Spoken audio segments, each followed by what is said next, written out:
안녕하세요, 시청자 여러분. 이인혜입니다. 우리가 AI에게 질문을 던지는 그 순간 보이지 않는 곳에서 돈이 움직이기 시작합니다. 오픈 AI의 경우 텍스트 토큰 100만 개당 최대 $16를 청구하고 있는 것으로 알려져 있습니다.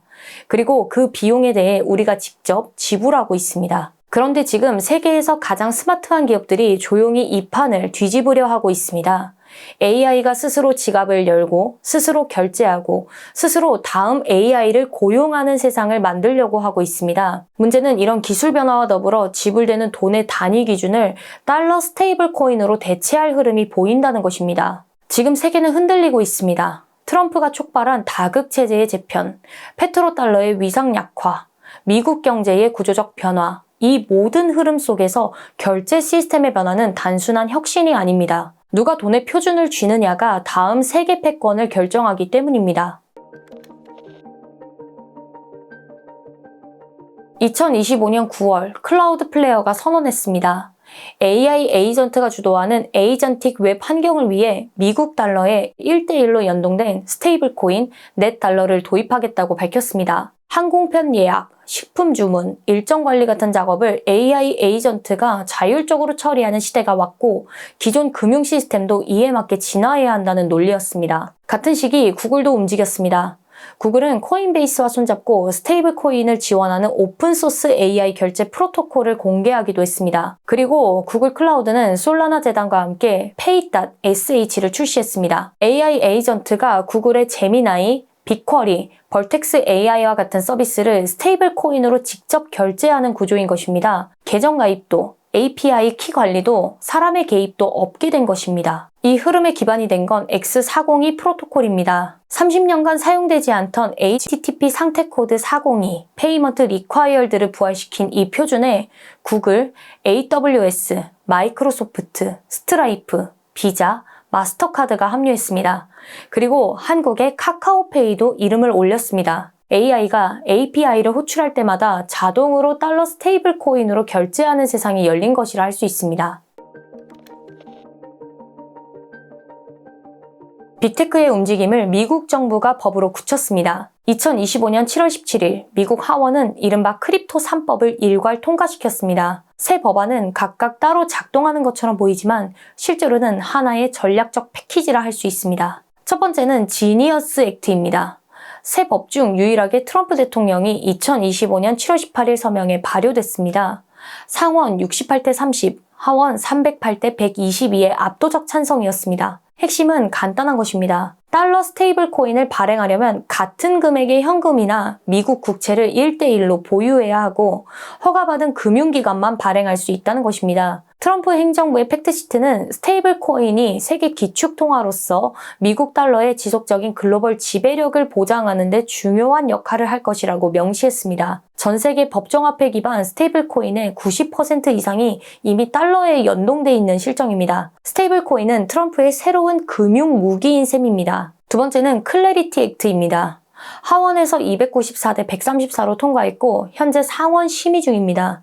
이 법의 역할은 디지털 자산 시장의 교통정리라고 보시면 됩니다. 지금까지 암호화폐가 증권인지 상품인지 불분명해서 SEC와 CFTC가 관할권 다툼을 벌여왔습니다. 클래리티 액트는 이를 정리한 것입니다. 증권 성격이면 SEC, 탈중앙화된 디지털 상품이면 CFTC, 스테이블 코인은 지니어스 액트가 각각 관할하는 것입니다. 특히 비트코인, 이더리움 같은 탈중앙화 자산은 규제 강도가 낮은 CFTC 관할로 분류해 미국 기업들에게 10년 만에 명확한 규칙을 주었습니다.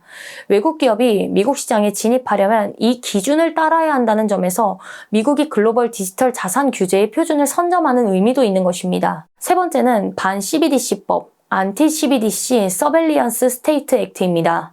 한마디로 정부가 디지털 돈으로 국민 지갑을 들여다보지 못하게 막는 법입니다. 하원에서 219대 215로 통과했고 상원 심의 중입니다. 미국 연방준비제도가 중앙은행 디지털 화폐를 직접 또는 간접으로 발행하는 것을 전면 금지하는 법입니다. 연구, 설계, 테스트조차 의회의 별도 승인 없이는 할 수 없습니다. 표면적으로는 정부 감시 우려를 내세우지만 속내는 다릅니다. 미국은 달러 스테이블 코인을 민간 기업이 주도하는 방식으로 전 세계에 퍼뜨리는 전략을 택했고 연준이 직접 CBDC를 발행하면 그 전략이 흐트러지게 됩니다. 중국이 디지털 위안화에 대한 명확한 반격이기도 합니다. 새 법을 합쳐 읽으면 미국의 전략이 선명해집니다. 지니어스 액트로 달러 스테이블 코인을 법제화하고 클래리티 액트로 미국 기업들이 글로벌 시장을 선점하게 하고 반 CBDC 법으로 국가주도 디지털 화폐의 여지를 없애고자 하는 것입니다. 1944년 브레튼 우즈 체제가 달러를 세계 기축통화로 만들었다면 2025년 크립토 3법은 그 달러 패권을 디지털 시대로 이식하는 법안이라 할 수 있습니다. 크립토 3법이 미국 정부의 움직임이라면 일론 머스크는 한 발 더 나간 인물입니다. 그는 법이 바뀌길 기다리지 않았습니다. 스스로 규제 장벽을 치워버린 것입니다. 2025년 초 머스크가 이끄는 정부 효율부는 소비자 금융보호국을 사실상 해체 수순으로 몰아넣었습니다. 소비자 금융보호국은 2008년 글로벌 금융위기 이후 오바마 행정부가 소비자 보호를 위해 만든 기관으로 핀테크와 비은행 금융회사를 감시하는 핵심 규제기관이었습니다. 머스크는 중복 규제기관이라며 폐쇄를 촉구했고 소비자 금융보호국에 업무 중단 명령이 떨어지자 X에 CFPB, RIP, 즉 CFPB는 이제 끝이다라고 게시했습니다. 전 소비자 금융보호국 국장 리처드 코드레이는 머스크가 금융서비스 시장에 본격적으로 뛰어들려는 시점에 CFPB를 약화시키는 것은 명백한 이해충돌이라고 비판하기도 했습니다. 뉴욕타임스 또한 같은 분석을 내놓았습니다. 소비자 금융보호국이 약화되면 엑스머니 같은 비은행 결제 플랫폼에 대한 감시망이 느슨해지기 때문입니다. 머스크는 2026년 4월 엑스머니를 공식 출시하며 동료 간 송금, 은행 예금, 직불카드, 비자와 협력하는 40개 이상의 미국주에서 현금 캐시백 보상을 제공하겠다고 밝혔습니다. 엑스머니는 단순한 결제 앱이 아닙니다. 약 6억 명의 월간 활성 이용자를 기반으로 송금, 예금, 카드 기능을 플랫폼 내부에 흡수하는 구조로 머스크는 X는 세계 최대 금융기관이 될 수 있다고 공개적으로 밝히기도 하였습니다. 현재는 달러 기반 법정화폐 서비스가 중심이지만 향후 비트코인, 이더리움, 도지코인 같은 암호화폐 통합 가능성도 열어두고 있는 것입니다. 그럼 엑스머니에 예치된 돈은 어디에 보관될까요? 저도 정확한 확인이 필요하지만 인터넷상으로 들은 소식을 말씀드리겠습니다. 미국의 한 배우가 공개한 것으로 알려진 바에 따르면 엑스머니 화면에는 예치금이 크로스 리버 은행에 보관된다는 문구가 있다고 전해지고 있습니다. 이 은행을 모르는 사람이 대부분이겠지만 미국 핀테크 업계에서는 이미 보이지 않는 금융 인프라의 허브로 통하고 있습니다. 2008년 뉴저지에서 설립된 크로스 리버 은행은 물리적 지점이 2개에 불과하고 직원 수도 수백 명에 그치는 작은 은행입니다. 그러나 핀테크 기업들이 신용카드, 대출, 결제 서비스를 제공하는 데 필요한 은행 인허가 관련 백엔드를 조용히 제공하고 있습니다. 업계에서는 이를 바스, 즉 서비스형 뱅킹이라고 부릅니다. 쉽게 말해 은행 인허가와 금융 기능을 핀테크 기업에게 빌려주는 서비스입니다. 은행 면허 없이도 결제, 대출, 카드 서비스를 만들 수 있게 해주는 인프라, 그게 바로 바스입니다. 이 은행이 달러 스테이블 코인 생태계의 핵심으로 부상한 건 비자와의 협력 때문입니다. 크로스 리버 은행은 비자의 스테이블 코인 결제 파일럿 프로그램의 초기 은행 파트너로 선정되었습니다. 선정의 의미를 풀어서 말씀드리면 지금까지 카드 결제 정산은 은행 업무 시간에만 가능했습니다.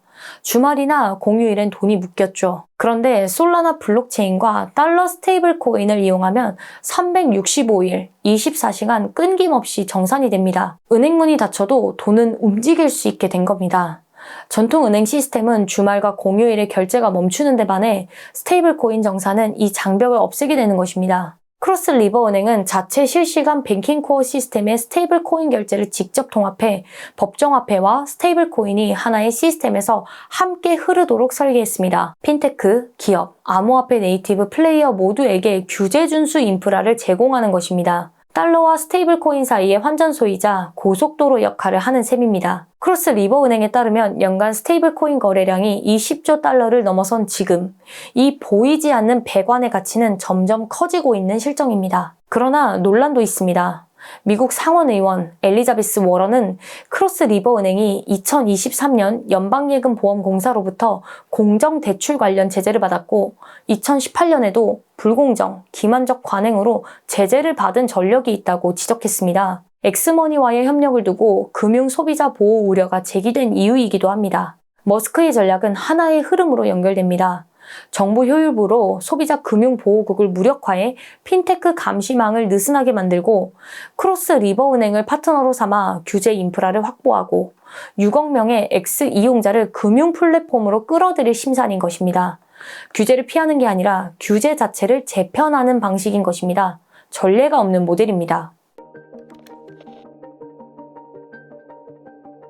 2025년 10월 기준 국회에는 원화 스테이블코인 관련 법안이 6개나 발의돼 있습니다. 그러나 금융위원회와 한국은행이 은행 중심 컨소시엄 지분 51% 이상 방식과 가치안정위원회 운영 방식을 놓고 이견을 좁히지 못하고 있습니다. 세계 4대 회계 컨설팅 법인 중 하나인 딜로이트는 이 상황을 이렇게 진단했습니다. 한국은 아직 스테이블코인에 대한 명확한 법적 정의, 발행 기준, 회계, 세무처리 기준 등이 정비되지 않은 초기 단계에 머물러 있으며 달러 기반 스테이블 코인의 확산은 한국의 통화 주권 및 외환 관리 체계에 구조적 영향을 미칠 수 있다고 경고했습니다. 서울대 최재원 교수는 더 날카롭게 지적하기도 했습니다. 미국은 이미 거대한 달러 스테이블 코인 시장을 바탕으로 이를 규제하고 자국 금융 시스템에 흡수하는 전략을 쓰는 반면 한국은 원화 스테이블 코인에 대한 시장 수요 자체가 존재하지 않는다는 것입니다. 법을 만들기도 전에 수요를 먼저 만들어야 하는 상황이라는 것을 지적한 것이죠. 그렇다면 한국이 해야 할 것들이 무엇이 있을까요? 첫째, 원화 스테이블 코인 법제화를 서둘러야 합니다. 달러 스테이블 코인이 AI 결제의 표준으로 굳어지면 한국 기업들도 AI를 쓸 때마다 달러로 결제해야 합니다. 원화 스테이블 코인이 없으면 한국은 AI 경제에서 달러 의존국이 됩니다. 금융위, 한국은행, 핀테크 3자의 지분 싸움을 멈추고 먼저 틀을 만드는 것이 우선이 아닌가 생각합니다. 미국이 지니어스 액트 하나를 먼저 만들고 나머지를 채워나간 것처럼 완벽한 법을 기다리기보다 작동하는 법을 먼저 내놓아야 할 것입니다.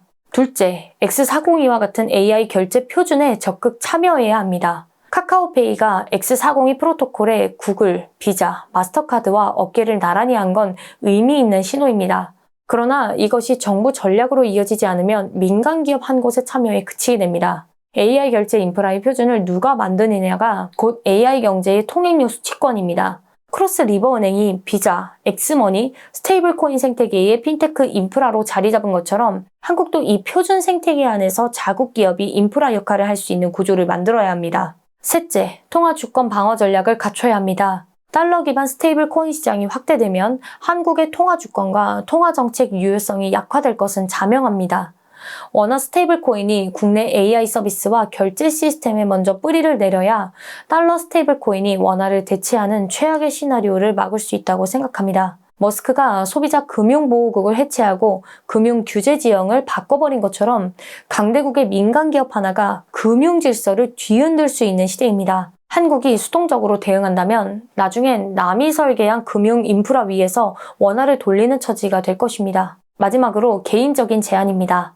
이에 대해서는 제가 전에 정치루킹 채널에서 통일 관련 영상을 만들면서 제안했던 통일코인입니다. 원화 스테이블 코인은 달러 스테이블 코인이나 유로 스테이블 코인과 같이 국제적으로 사용되기가 매우 어려울 것입니다. 달러는 전 세계 외환 거래의 약 88%, 국제 무역 결제의 절반 이상을 차지합니다. 유로도 유럽연합이라는 거대한 경제권을 배경으로 하죠. 반면 원화는 기본적으로 한국 내에서만 통용되는 통화입니다. 국제 신뢰도와 유동성 면에서 출발점 자체가 다릅니다. 그럼에도 국내 AI 결제 시장 방어와 통화 주권 수호를 위해 원화 스테이블 코인이 필요하듯이 통일 코인은 미래의 금융 패권을 위해 필요한 것이라 생각합니다. 통일 코인에 대한 내용은 정치루킹 채널을 검색하시면 자세히 나와 있습니다. 1944년 브레튼 우즈 회의에서 달러가 세계의 기준 통화가 되었을 때 그 자리에 없던 나라들은 이후 수십 년간 달러 질서를 따라야 했습니다. 지금 AI 결제와 스테이블 코인이 만들어가는 새로운 금융 질서도 마찬가지입니다. 판이 굳어지기 전에 움직여야 합니다. 한국에게 주어진 시간이 많지 않습니다. 시청자 여러분의 많은 관심이 필요한 때입니다.